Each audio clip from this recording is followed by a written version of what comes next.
ఇందాక మీరు చెప్పిన దాంట్లో 3 lakhs సంథింగ్ ఉంది సార్, నేను ఫిగర్స్ కరెక్ట్గా రాసుకోలేదు. అవి కేవలం గవర్నమెంట్ బారోవింగ్స్ అయినా, గవర్నమెంట్ కార్పొరేషన్స్ ఇవి ఉన్నాయి కదా, అవి క్యాలిక్యులేట్ చేయలేదా? ఎట్లా అది ఆ కంక్లూజన్ ఎట్లా వచ్చింది చెప్పగలరా? అవి కూడా ఉన్నాయి. అవి కూడా ఇది వీళ్ళు లెక్కేసింది గవర్నమెంట్ బారోయింగ్స్ అవన్నీ ఇచ్చారు, నీతి ఆయోగ్ చేసింది.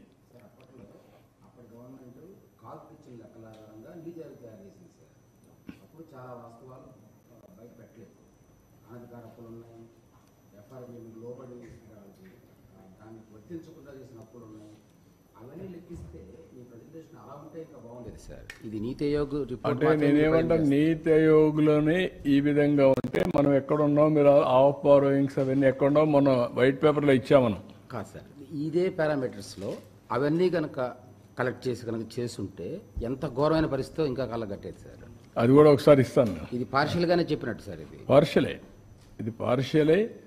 ఇది వాళ్ళు ఇచ్చిన లెక్కని చూసి చెప్పాను తప్ప మనం మొత్తం చేసింది కాదు. మనం ఇచ్చిన లెక్క వేరే ఉన్నాయి. వైట్ పేపర్లో చాలా డెప్త్కి వెళ్ళి ఇచ్చాం. అదే అందుకనే మనం ఆ పెండింగ్ పేమెంట్స్ కూడా దీంట్లో లేవు, అవన్నీ లేవు కాబట్టి అవి యాడ్ చేసి ఇంకా వరస్ట్గా ఉన్నాం. అదే మొత్తం వాళ్ళు చేసినట్టు ఫైనాన్స్ కమిషన్ బారోయింగ్స్ కూడా ముందు తీసుకున్న డబ్బులు కూడా లేవు, ఎవ్రీథింగ్. అందుకే నేను ఏమంటానంటే, ఎవడు ఊహించనటువంటి ఆర్థిక పరిస్థితిని తీసుకొచ్చారంటే రాష్ట్రంలో, నెవర్ వి ఎక్స్పెక్టెడ్. మొన్న వైట్ పేపర్స్ ఇచ్చాం, కానీ ఇప్పుడు నేను జస్టిఫికేషన్ ఎందుకు చేశానంటే, నీతి ఆయోగ్ ఇచ్చిన రిపోర్ట్ని బేస్ చేసుకుంటేనే ఈ పరిస్థితి ఉంది.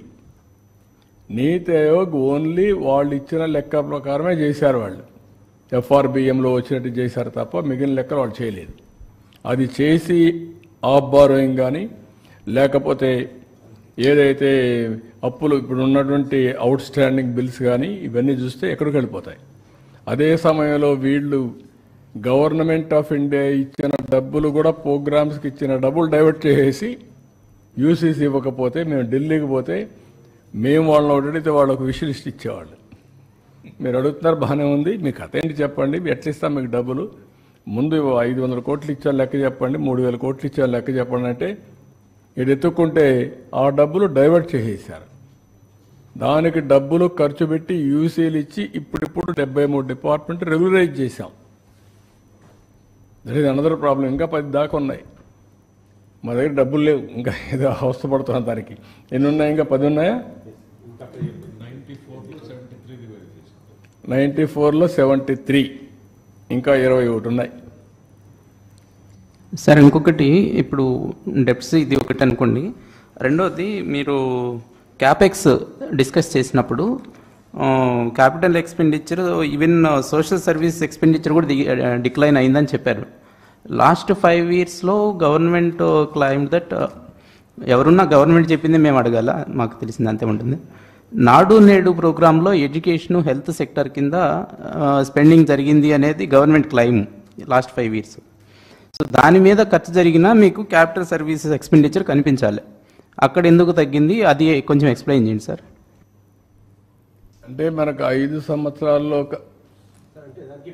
పే చేయాలి, అంటే వాళ్ళు ఖర్చు పెట్టారు కానీ కొంత పెట్టి కొంత బిల్స్ పే చేయాల, అప్పు పెట్టేసి వెళ్ళిపోయారు కొన్ని. ఇప్పుడు 1,00,000 కోట్ల అప్పు ఉంది, ఆ 1,00,000 కోట్లు ఇవి కూడా ఉన్నాయి. కాంట్రాక్టర్స్కి ఇవ్వాల్సిన డబ్బులన్నీ పెండింగ్ ఉన్నాయి, అవుట్ స్టాండింగ్ బిల్స్ అన్ని పెండింగ్ ఉన్నాయి. ఇప్పుడు మేము హాస్పిటల్స్ కడతా ఉన్నారు, ఫౌండేషన్ వేసారు, కొన్ని బిల్డింగ్స్ కట్టారు, డబ్బులు పే చేయలేదు, వెళ్ళిపోయారు. ఇప్పుడు మీరు క్లియర్ చేయరా డ్యూస్ అన్ని? చేయాలి కదా, చేయకపోతే ఏమవుతుంది, అదే కదా బాధ. ఒకటేసారి చేయాలంటే ఎక్కడున్నాయి? Sir, as of now, 2,000 కోట్లు వస్తుంది, రఫ్గా 2,000 crores వస్తుంది. ఆ 2,000 కోట్లు కూడా ఎక్కువ. ఇప్పుడు ఆ పరిస్థితికి వచ్చాం. Every pie we want to save. Sir, as of now, what is our current outstanding debt, sir? Despite whatever we have so far, completed, what is still our current outstanding debt? Number one. Number two question is, you've said how several funds had been diverted as well. Any kind of action that will be taken from the NDA government? అంటే ఎప్పటికప్పుడు చెప్తున్నాం, ఏదైతే out standing bills అన్ని 9,75,000 కోట్లు మొత్తం out standing debt కానీ offline online plus liabilities అన్నీ కలిపి 9,75,000 కోట్లు ఉన్నాయి. ఇప్పుడు ఇవన్నీ కూడా ఇప్పుడు ఎక్కడికక్కడ పే చేయకపోతే ఎవరు వదిలిపెట్టే పరిస్థితిలో ఉండరు. వీళ్ళంతా కోర్టుకు పోతున్నారు.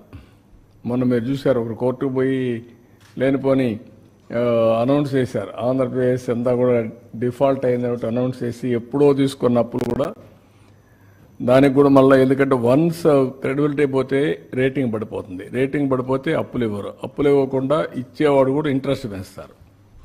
బ్యాడ్ స్టేట్ కింద పెట్టేస్తారు. దాని మీద కూడా క్రెడిట్ వర్తీనెస్ పోతుంది. So we are fighting on that. మళ్ళీ కొంతమంది కోర్టులు పోయి డైరెక్షన్లు తీస్తున్నారు. దానిపైన కూడా ఏం చేయాలని వర్కౌట్ చేసుకుంటూ ముందుకెళ్లే పరిస్థితిలో ఉన్నాం. సార్, ఈ 9 లక్షల కోట్లు అనే వాటికి ఇంకా అన్నిటికీ కూడా ఇంకా బిల్స్ పెట్టలేదు కదా సార్? ఇంకా అన్నిటికీ పెట్టలేదు కదా, కార్పొరేషన్లు కానీ వీటికి సంబంధించిన కూడా ఇంక ఇవ్వలేదు కదా? లేదు, ఇంకా ఉన్నాయి.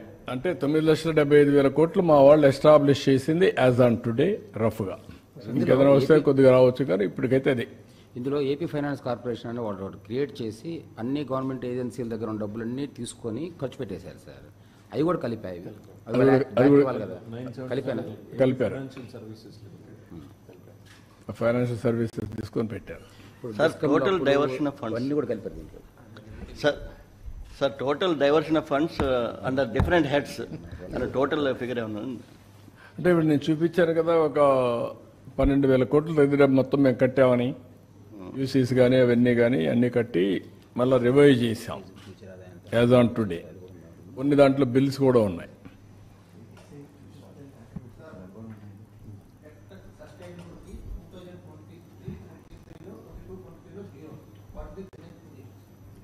ప్రజెంట్ కూడా జీరోనే. ఇంకా దాన్ని రివైజ్ చేయాలి ఇప్పుడు. అందుకనే ఫ్లెక్సిబిలిటీ లేకుండా చేశారని చెప్పాను కదా సార్. ఏ పారామీటర్ అంటే దానికి ఏమేమి పారామీటర్స్ చూస్తున్నారు జీరో అనే కంక్లూజన్కి రావడానికి? చెప్పా కదా, ఒక లాస్ట్ స్లైడ్కి వెళ్ళు. అక్కడ ఎంత అయితే మనం ఇంట్రెస్ట్ పేమెంట్ చేస్తామో రెవెన్యూ ఈక్వల్ అయితే చూపించే. బ్యాక్ వెళ్ళు. Back back back. Interest payment increases more than ఇంకా back back back back back back back. ఇది మీరు చూస్తే growth rate of interest payments equal to GSDP growth rate. More than దానికంటే ఇది పెరిగిపోతాయి. జిఎస్టిపి కంటే ఇంట్రెస్ట్ ఎక్కువ పెరిగిపోయింది అనుకోండి, అయిపోయింది. ఇంకా అప్పిచ్చేవాళ్ళు ఉండరు. అంటే జిఎస్టిపి వల్ల మీకు సపోజ్ ఈసారి జిఎస్టిపి పెరిగింది 12%, 12.94. దాంట్లో జిఎస్టిపి 12.94 అంటే ఎంత వస్తుంది? మొత్తం 16 లక్షల్లో మనకు 14,40,000 నుంచి 16 లక్షలు వచ్చింది సార్. So increases by 12.9.94%.